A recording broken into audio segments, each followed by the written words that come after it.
안녕하십니까. 4월 4일입니다. 이제 21대 총선거는 앞으로 6일 남았습니다.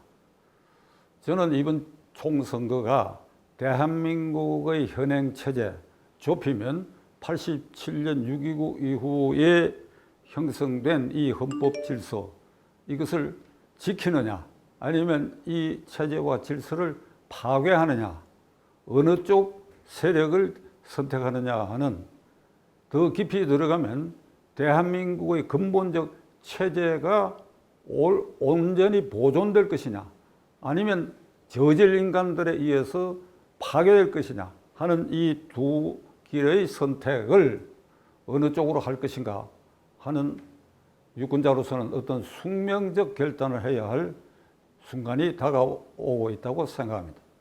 우선 이재명 대표는 어저께 이른바 1948년 4.3 사건의 기념식에 참석해가지고 이미 76년이 됐지요. 뭐라고 얘기했는가 하니까 이 4.3 사건의 학살범, 양민을 학살한 학살범의 후예들이, 그게 후손들이 다름 아닌 국민의힘 당에 속해 있는 놈들이다, 이렇게 얘기를 했어요. 그러니까 4.3 사건의 주동 세력은 뿌리를 거슬러 가면 국민의힘 당에 닿는다, 이런 말을 아주 굳은 표정으로 쏟아냈습니다. 이 방송에 몇 차례 제가 말씀을 드렸습니다만, 제주 이른바 4.3 사건이라는 것은 48년 5월 10일 재헌 국회의원 선거, 1대 국회의원 선거를 앞둔 5월 10일 선거를 앞둔 4월 3일 새벽 4시에 남로당이 주동이 되어가지고 제주도의 13개 경찰과 관공서를 습격해서 경찰관과 공무원들을 학살하고 그 우위 인사들을 무참히, 그중에는 톱으로 목을 썰어내는 이런 만행을 저질러서 50선거를 방해했어. 목적을 이루었어. 제주도 3개 선거구에서는 선거를 치를 수가 없게 됐어. 경찰이 마비됐어. 육지에서 경찰이 동원되고 거의 모자라 군인까지 동원돼 가지고 이 남로당 주범들을 소탕했는데 한라산 산속으로 수보 들어가 버렸어. 그걸 추적하는 과정에서 상당수의 양민이 희생된 것도 사실이에요.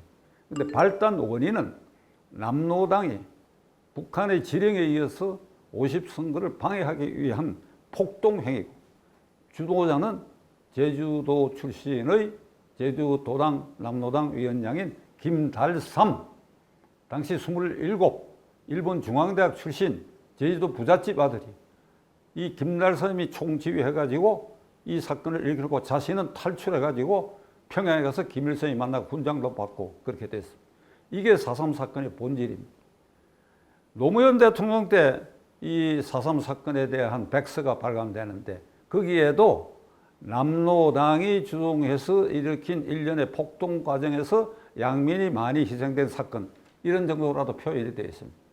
근데 한 걸음 더 나아가 아예 이재명은 어떤 의도인지, 그게 본인의 깊은 생각인지 알 수는 없으나 이 학살 행위는 일방적이다. 군경에 의한 일방적, 그러니까 우익에 의한 일방적 학살 행위고, 그래서 그 후손이 국민의힘당이다. 그러니까 국민의힘당은 이게 반역사적이고 반국민적이고 반헌법적 단체니까 이번 선거에 이걸 말살해야 된다, 이런 얘기입니다.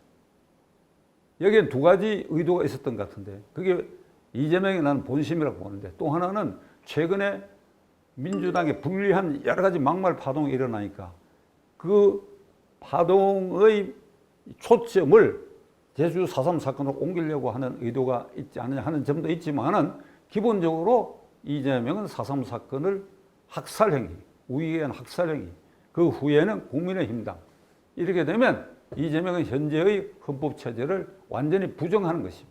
이걸 파괴해야 되겠다는 것입니다. 국민의힘당을 말살시켜야 이 나라가 바로 된다는 이 생각은 6월 29일 87년 성취된 이 민주헌법체제를 부인, 말살하겠다는 뜻입니다. 그의 공천 과정을 보면 철저하게 자기 중심으로 잔인할 정도로 무서울 정도로 공포심을 느낄 정도로 반대파와 잠재적 경쟁자는 완전히 쓸어내 버렸어요. 그러니까 문재인계는 완전히 쓸어내 버렸어요. 그래서 자기와 유사한 전과가 있거나 유사한 품질을 가진 인간들을 공천을 하다 보니까 드디어는 김준혁 파동 이런 일들이 지금 벌어지고 있지 않습니까? 이재명 대표의 목표는 분명합니다. 기왕에 떨떠름하지만은 조국 혁신당과 연합해가지고 200석 이상을 확보하게 되면 금년 안에 대통령 선거를 치른다. 무슨 말이냐? 윤석열 대통령을 탄핵에 걸어가지고 박근혜 대통령처럼 쫓아낸다. 그래서 연말 안에 대통령 선거를 치르는 것이 첫째 목표입니다.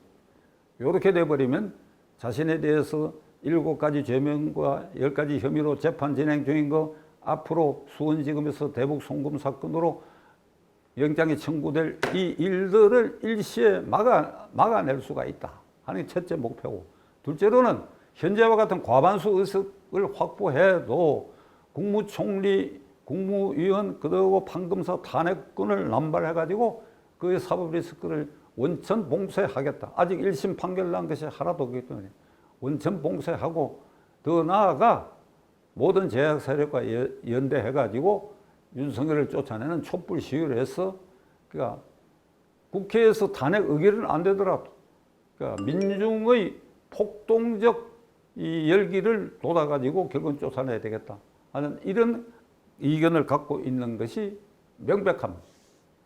조국 혁신당의 조국은 그 당을 만들어 가지고 지금 상당한 지지세를 얻고 있다고 보는데, 앞으로 6일 동안 그 지지세가 어떻게 솟아날지 꺾일지는 알 수가 없으나 어떻든 10석 내외의 의석을 확보할 가능성이 있는데, 그는 이 당을 만든 게 복수극입니다.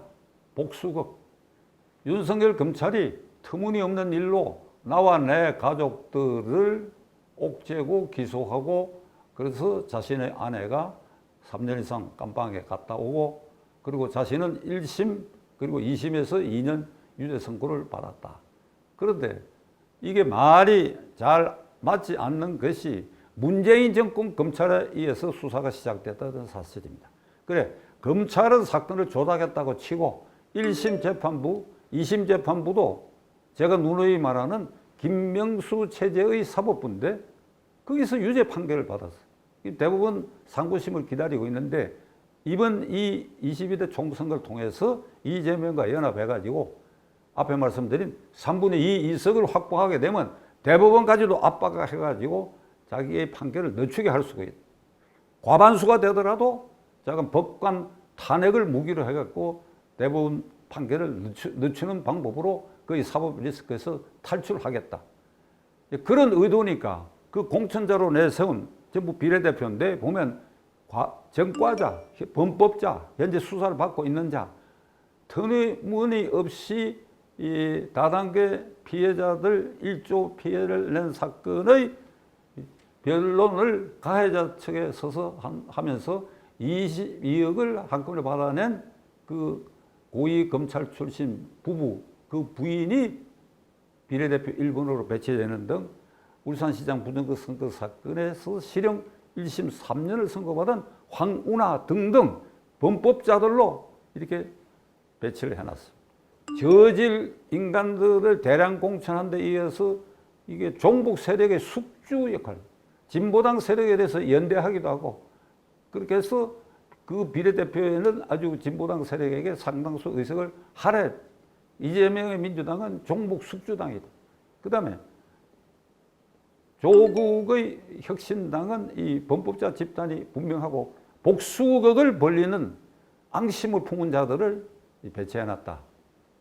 자, 이런 사람들이 만들어낸 정당과 거기에서 공천된 사람들을 국민인 우리가 뽑아가지고 과반수도 넘기고 3분의 2 이상의 의석을 줄 것인가?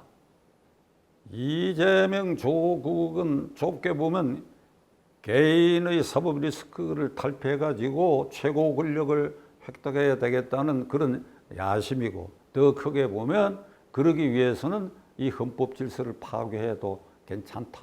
그러니까 4.3 사건을 학살극이고 그 후예들이 국민의힘 당이다. 이런 논리에 귀결되는 것입니다.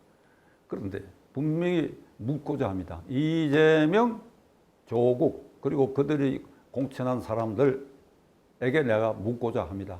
그대들은 87년 6.29 이후 성립한 이 헌법체제 아래서 산업화와 민주화를 달성한 2017년 UN 결의에 의해서 G7 국가로 등극한 보람차고 활기찬 지구상의 모든 나라들이 부러워하는 그런 대한민국에서 혜택을 보고 국회의원도 되고 교수도 되고 또 그래 이런 당도 만들어가 공천도 하고 하는 이런 기득권을 갖게 된 것은 이 체제 아래서 이 헌법 질서 아래서 가장 혜택을 본 것이 그대들이다.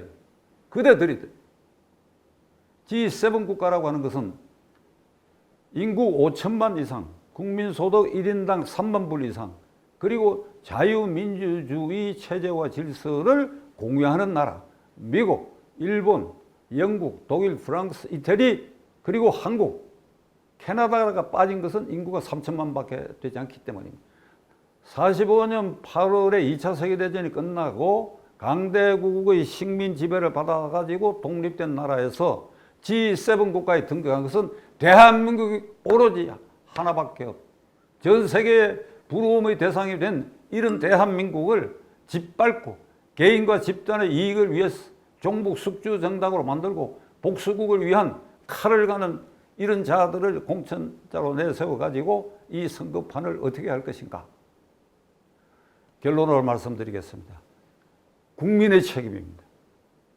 헌법에 투표하지 않는 사람은 처벌할 수 있다 하는 규정은 없습니다. 그러나 헌법 취지는 국민은 모든 선거, 특히 대통령과 국회의원 선거는 반드시 투표하도록 되어 있습니다. 왜 그러냐? 헌법 1조에 대한민국 민주공화국이고 주권은 국민에게 있고 모든 권력은 국민으로부터 나온다. 모든 권력은 국민으로부터 나온다. 그 권력 행사 방법이 선거다. 국회의원 뽑고 대통령 뽑는 것이다. 그렇게 규정되어 있어요. 이게 국민의 기본적인 의무입니다. 내가 투표해도 되고 안 되고 하는 자유권이 아니에요. 자유권 또는 자율권이 아니에요. 반드시 투표를 해야 돼요. 그러니까 싱가포르나 호주 같은 나라에서는 투표를 불참하거나 기권했을 때 정당한 사유가 있지 않으면 벌금을 물게 돼 있어요. 벌금을. 상당한 액수의 벌금을 물게 돼 있어요. 아팠다라든지 피치 못할 사정이 있었다라든지 이런 특수한 경우를 입증하지 않고 투표에 불참하면 제재 대상이 되는데 우리나라 아직 그런 법률까지는 없지만은 나는 기분 나빠서 투표 안 하겠다. 저놈들 하는 꼴을 보기 싫다. 하늘이 벌을 내릴 것이니까 내가 투표에 참가 안 해도 괜찮다. 이런 생각하시는 것은 헌법상 제1기관인 국민이 당연히 져야 할 투표의 의무, 권리인 동시에 의무를 포기하는 것이니까 국민의 직무유기에 해당한다는 사실을 시청자 여러분들은 저 말에 귀를 기울여 주시고 주변에도 이번 선거에 좋아요. 누구를 찍어도 좋으니까 반드시 투표장에 간다. 그리고 투표지를 받아들고 한 30초 생각을 한다. 어떤 선택을 하는 것이 그래도 윤석열 정권이 믿었고 대통령이 불통스럽고 그렇지만은 이 근본 체제를 허물뜨는 자와 그래도 이것을 지켜줄 수 있는 마지노선에 있는 이 정권을 지탱해 줄 것인가 하는 그 심각한 고민을 하시고 투표에 임해 주실 것을 간절히 기원해 마지 않습니다. 감사합니다.